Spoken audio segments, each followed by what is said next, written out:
Yeah, cancer treatment was my profession. I'd been treating cancer and radiation oncology as a medical physicist for about 20 years when I was diagnosed. And I was diagnosed at work.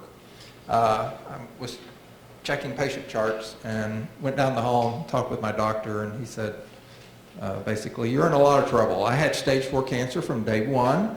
I had a lot of the negative prognostic indicators that made me look like a patient that was going to do very poorly. A lot of my initial consults were don't bother kind of consults. Remember, this was 12 years ago, and we had very few drugs, and we weren't doing very well in RCC, and everyone assumed I wouldn't do very well. But I have. I'm still here. It'll be 12 years this November. And right now, I have one tumor. I've had too many tumors to count if you want to add them all up. I've had about 10 recurrences since the first time I got down to no tumor, but right now I have one. Next month I'll have it ablated at UT Southwestern, and at that point hopefully I will be tumor free for some period of time, probably not for very long based on experience, for a year maybe or two. But so I'm not saying this can happen for everybody, but even people who don't look like they have a very good prognosis can do well. So my major message to everyone is don't give up and get to the good centers like IU to see the doctors who know the entire field and can give you the best choice of treatments. Okay. I also worked for 25 years as a medical physicist. I worked in radiation oncology and also some with imaging. And, you know, maybe I think being in cancer care prepares you for all this. No, not at all. You know, emotionally, we've been through the same things all of you are going through. We've just done it longer now. I've ended up, yeah, everybody has their coping mechanism. Some people bake. I've ended up saying I wanted to do advocacy. I want to help other people live longer. I want to help them live better. And because of that 25 years in the clinic, I bring a skill set that not every patient does. So I'm picking out some scientific advocacy roles. One of them, I'm the patient advocate for 3 different trial groups. And that means I sit at the table with the doctors when trials are discussed or designed and say, you know, is there a way we can make that so more patients are eligible, or could we cut the number of trips down? That's my job, to see if we can get the information doctors want and make it just a little easier for patients to participate. In my last role, and this is a big job for me, but some of you know me from smartpatients.com. It's the most sophisticated kidney cancer forum on the internet. And I do a lot of trial support. We do a lot of trial support and education there. Teach you to talk to your doctor about trials and ask good questions. So, you know, so I'm going to tell you to be part of cancer research, maybe as an advocate, but certainly by considering clinical trials. Well, one of our big problems with clinical trials is that only 3% of cancer patients ever participate in one. 70% apparently are never even asked, although a lot of them would do it if they were asked. There's, I'm sure, many reasons for that, but one thing we all need to remember is that the drugs we have today aren't good enough. They're much better than they were 12 years ago when I started, but they're a lot less effective for a lot fewer patients than we want them to be. So we need new drugs. And new drugs can't be approved without clinical trial data. So we need a lot of patients to participate. And going to an academic center like IU is where patients get taught about trials, get offered trials. So I encourage everyone, even if they can't go for all their treatment to an academic center, to at least consult with your nearest large center that sees a lot of kidney cancer patients. And how you identify those places, do they have kidney cancer trials? And those will be listed on their websites. Go to those places, talk with a doctor, at least to find out what your best options are, and see if you want to participate in a clinical trial. So education, we think, is a solution to the problem of getting more patients in clinical trials. Okay. If we're going to talk about education, we're not going to finish it all today. It's a big topic. Have any of you forgotten a little bit of what you heard already? So you're going to need some ongoing resources. Think of your oncologist as a resource. Next time you go for a visit, if y'all have never talked about trials, say, hey doc, you know, if there's any time a trial looks like the right choice for me, I want to talk about it. Just let them know you might be a trial type. Programs like this, y'all have all said you want to be educated by coming here. They're wonderful, and you get to have that face-to-face experience that is so valuable. There's a lot of really bad stuff on the internet. Some of you have probably found the bad stuff, but there's some good resources too. You want to talk to patients. Like I say, smartpatients.com is a good one. It's private. It has a full-time moderator. They keep the junk off.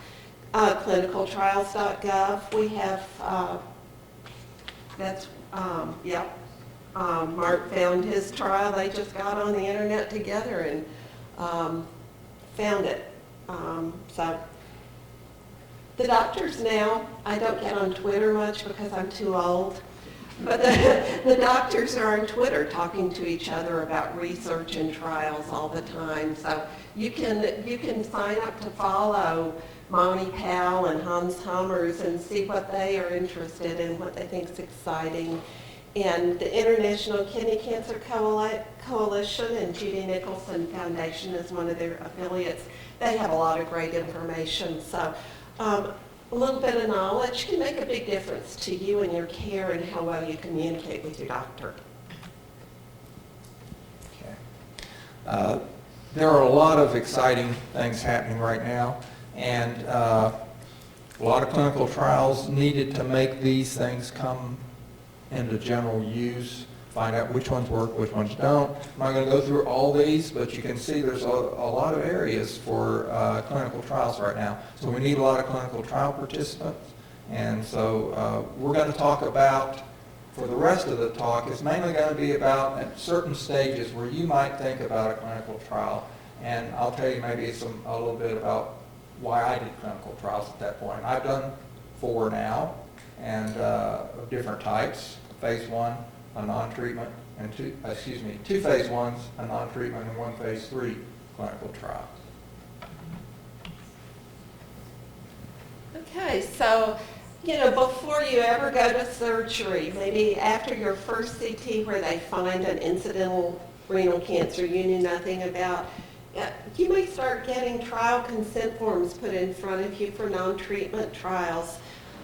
Tissue banks and samples, you may have signed a consent for IU to keep your samples for future research. There is, I don't think there's one here, but there's some really exciting imaging research going on. You get asked to do something like that, like there's one using a PSMA target that might make PET more useful. So you get asked to do one like that. Yeah, it's an extra trip in, it's an extra stick, but that's how we make progress. You're probably, if you're entering a trial now, are going to be asked about biopsies. If they're optional, and if you can say yes to them, please say yes to those biopsies, because we're trying to move toward personalized medicine, not trial and error. We want to know what drugs are good for what people, and the genetic testing is really going to give us a lot of that information. Okay. I did, as I said, did a non-treatment trial, and it was primarily trying to find, a biomarker for my particular brand of inherited cancer. And it didn't work, but I felt like it was worth doing, so I made several trips to NIH, took a lot of samples, and also several times, anytime I've been asked if they could keep my tissue and use it for research, I've of course said yes. Point, it won't help you, and you'll probably never know that whether your tissue sample was used in research, but a little bit of you can make a big difference in kidney cancer research. Okay. And once again, something that's changed is really early, when you don't know anything. You may get asked about, I call them neoadjuvant, but maybe perioperative trials, but using a drug before surgery. I'm not going to tell you if you have that decision whether to do it, but please listen and discuss it, because everything we can learn about how to use the immunotherapy drugs better to help people live longer is valuable. And your doctor is going to be a good guide to you about whether you're should be considering one of these trials. Again, adjuvant after surgery for high-risk patients, we'd love to be able to do that. We know who's high risk when they have surgery. We just don't know what to do for them yet, so they keep trying things and keep having trials, and those might be something you'd want to consider. They're promising, but there's still a lot to be learned. Well, they didn't have these kind of trials or these kind of drugs when I had surgery, and so I didn't get a chance at them, but they're starting to come out in clinical trials. There's nothing approved for it yet. So if you're a very new patient and you're offered these drugs before surgery as part of a clinical trial, please consider it. Adjuvant treatments, that's for people with no metastatic disease, say they're stage 1, 2, or 3 at diagnosis. And the hope is to obviously keep them from progressing to metastatic disease. Sutin is currently FDA approved. If you want, that is an FDA approved adjuvant drug. I'd look at the data and talk with your doctor a lot before I did that. That's my personal opinion, but your doctor can guide you much better. But there are a fair number of adjuvant clinical trials of what to me look like more promising drugs. Consider those as well. So these trials offer a lot of hope. Neoadjuvant or before surgery to shrink the tumor to make the surgery work better for you, maybe make your future treatments work better for you. And the adjuvant, if you are lucky enough to get caught before your stage 4, maybe you won't progress to stage 4 in the future. So both of these are very important, and please consider those trials. Okay. Once again, long before you're ready to think about a trial, when it's time to pick your first drug, your doctor may have one he's bringing up for you. In our case, the first doctor we talked to sort of told Gary he maybe wasn't worthwhile to take anything, and maybe we should just go home. So we sought out a doctor who offered a clinical trial, and Gary chose that. He can tell you about that.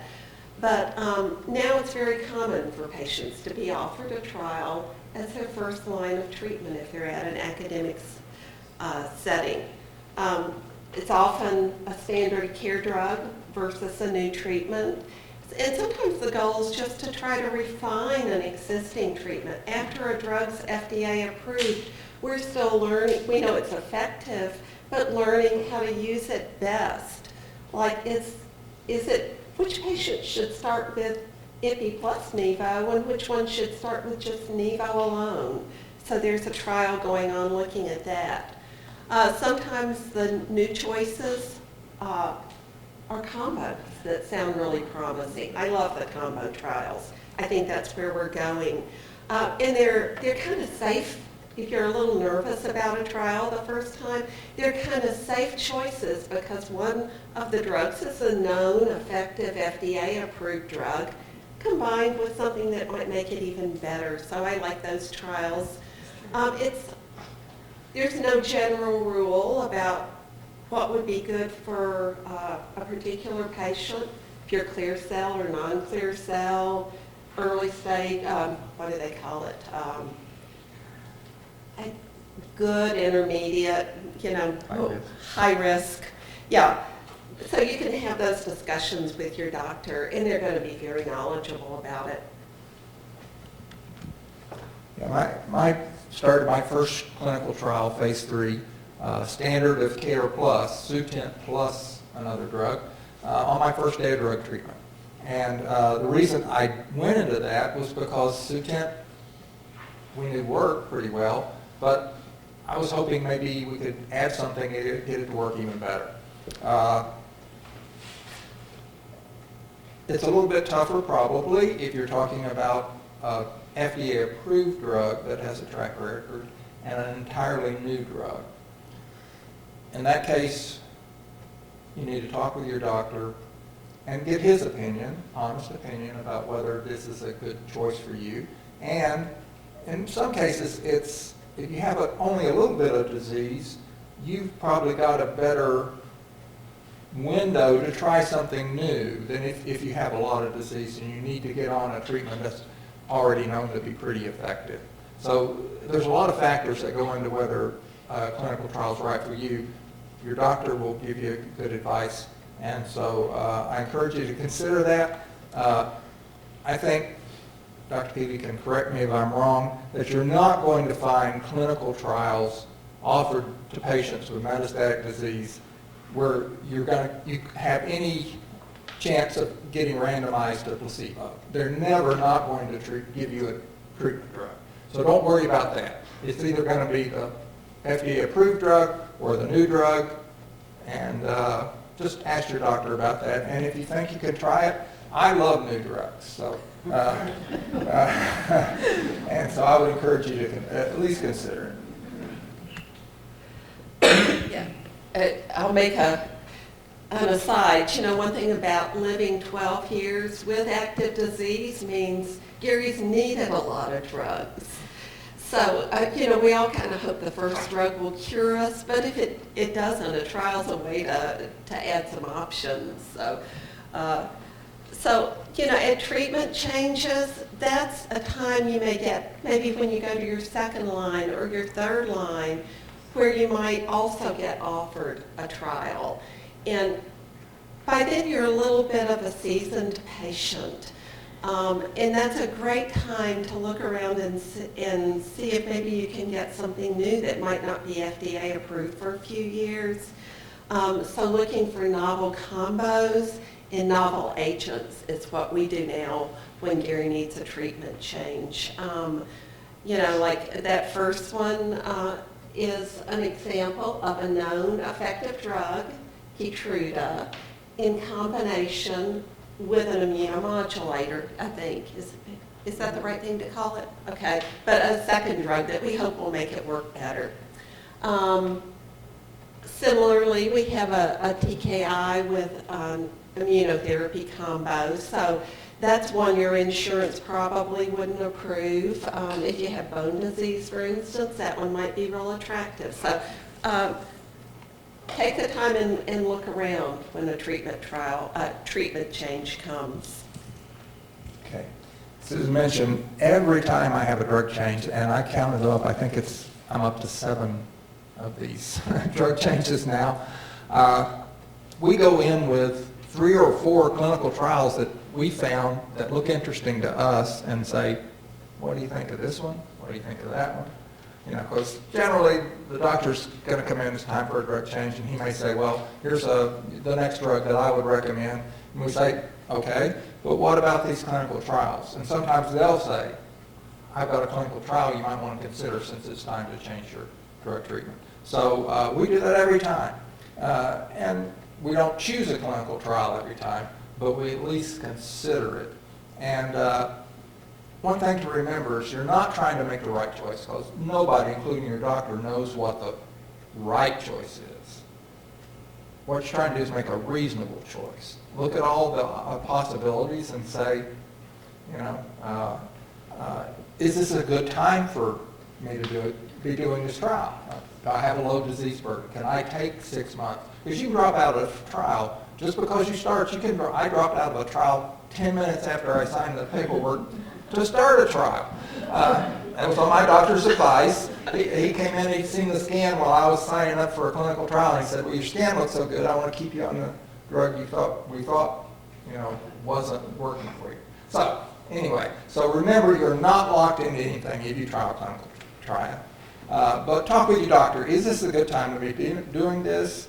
How much time and effort? Clinical trials are some work, and they usually involve maybe extra scans, maybe extra trips to the hospital, whatever. But can you do that? Do you feel like doing it? Can you take the time off work? So it has to work for you. And one thing I always have in the back of my mind is I know from the first clinical trial to the drug being available through insurance is about 10 years to get FDA approval. If it looks like a really, really exciting drug, like I chased Nevo before it was called Nevo, I applied for clinical trial after clinical trial, and I almost got into several, and I fortunately lived long enough to get it after it was FDA approved. But if you're still looking at something that looks really hot and exciting, and you want a chance to remember it's going to be a long time before you're going to get it through your insurance or through FDA approved. So maybe you want to go after it at a clinical trial. That's up to you. But one other thing I like to point out, after about 3 treatments, it starts getting harder. You can correct me once again if I'm wrong, to get into phase 3s. They generally want early patients. So at that point, you're looking at phase 1s or phase 2s. I love those trials because I'm not getting randomized. I know what I'm getting. If I want the drug and in a phase 1, I'm getting the drug. I may not be getting the best dose of it, but anyway, that's something to consider. Okay. This is a tough one to talk about, and now we have more drugs. But there are times when you feel like, well, I'm getting close to running out of options. I don't have many more good ones. You failed several of the FDA-approved ones. That's a reasonable time to step back and with your doctor say, are there different things that I might want to look at in trials? Once again, as Gary said, if you have an aggressive disease, heavy tumor burden, maybe you can't do that. But here's a couple of examples. There's a new class of drugs, HIF-2 alpha inhibitors, very low toxicity. I had a friend from Smart Patients who had gotten down to 74 pounds on cabozantinib. It was a good drug for her, but she was getting close to it being a bigger problem than the disease. She decided with her doctor to take a several-month break and try this drug and see if it controlled her disease and let her get healthier. Unfortunately, it didn't control her disease, but she put on 25 pounds. She went back on cabozantinib after a break. It continued controlling her disease, and she's really proud of herself for taking that time to help other patients. So, there are those drugs out there that we've had a few small trials. We have seen effectiveness, and maybe if you need something novel, your doctor and you can talk about that. Well, oh, this is the one where I have 2 in a row. We did it again. So I talked about a couple of novel drugs. We have some novel drugs in combos that you can't get FDA approved. Maybe 2 things together will work for you when the one drug didn't. Rare subtypes, if it's not clear cell and you get a chance for a trial, you may want to take advantage of that because there are not very many trials for clear cell. And the last one is first in human trials. They accept very heavily pretreated patients, and they're doing the scary cutting edge stuff. And, you know, when I chose this time, options are few. That sounds dismal, but, you know, you're looking at somebody who got there, and he chose a first-in-human trial, and I'll let him talk to you about that. Okay. Yeah, it'd be hard to do maybe today, but I ran out of good drugs. And so my doctor recommended that I try a drug that was FDA approved, but didn't feel like it was a very strong performer. And we, on our own, kind of went out and found a clinical trial for a first-in-human drug. So I was the first RCC patient to ever receive a cytokine like interleukin-2 called interleukin-15. And I responded. I had a complete response to that. Now, that's not going to happen to everybody, and I'm not trying to tell you. Didn't happen to anybody else, but. Well, but it happened to me. So it was really a game changer for me. You know, instead of failing drug, I'd failed 3 drugs at that point. Instead of continuing to fail one drug after another, I recurred almost immediately. I had a complete response, but it wasn't curable. Lasted about 2 weeks, but had a new tumor. But it still, I think a lot of what it is made me feel like it's possible again. And I had a great response to my first drug, Susan. Bad response, second drug nearly killed me. Bad response, third drug. And here I in this clinical trial, because it was a totally different type of drug that happened to work for me, and you never know when you're going into it, but it kind of gave me the stamina, gave me the second leg to try, a bunch of drugs after that. And so that's something, once again, you got to talk with your doctor. Is it right for you? Are you physically able to do it? Is it safe for you to do it? But I'm going to keep doing clinical trials every chance I get. So I hope you'll consider that. Yeah, I actually, one of our friends, Ralph Knapp, he's an advocate also. He chose to go with very advanced disease into the Hervey first-in-human trial. And I wanted to talk real briefly about that choice. He made the decision he'd rather be out there maybe helping somebody else than home with his family, and that's maybe a unique point of view, but it is part of what helps research move along. Okay. I just want to take 1 second to talk about something it's been a very big part of me being here today, and also maybe we don't hear about quite as much, is local therapies.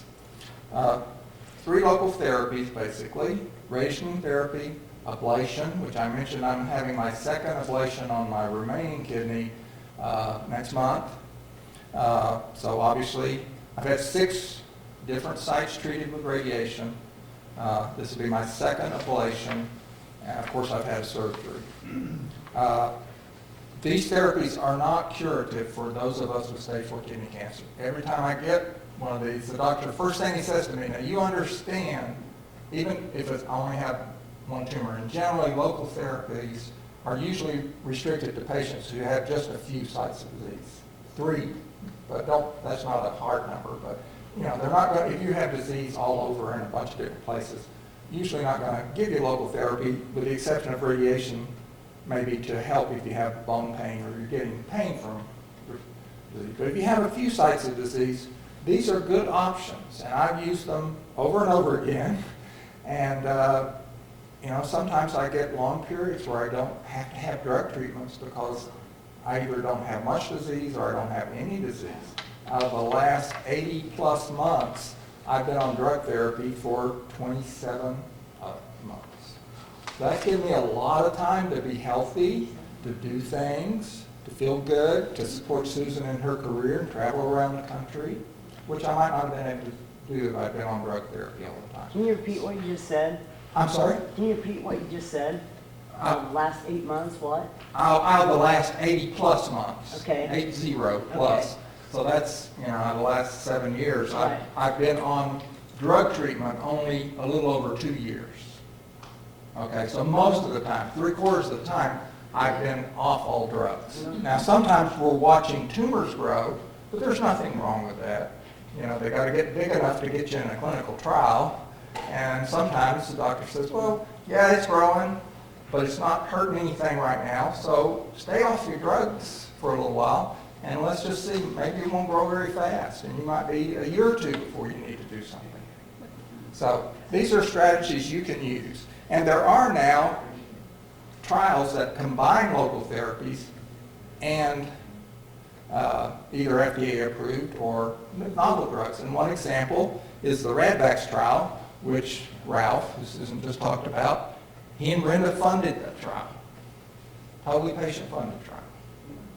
So, and that I think is one of the, it's an outstanding trial, very important. It combines radiation and immunotherapy.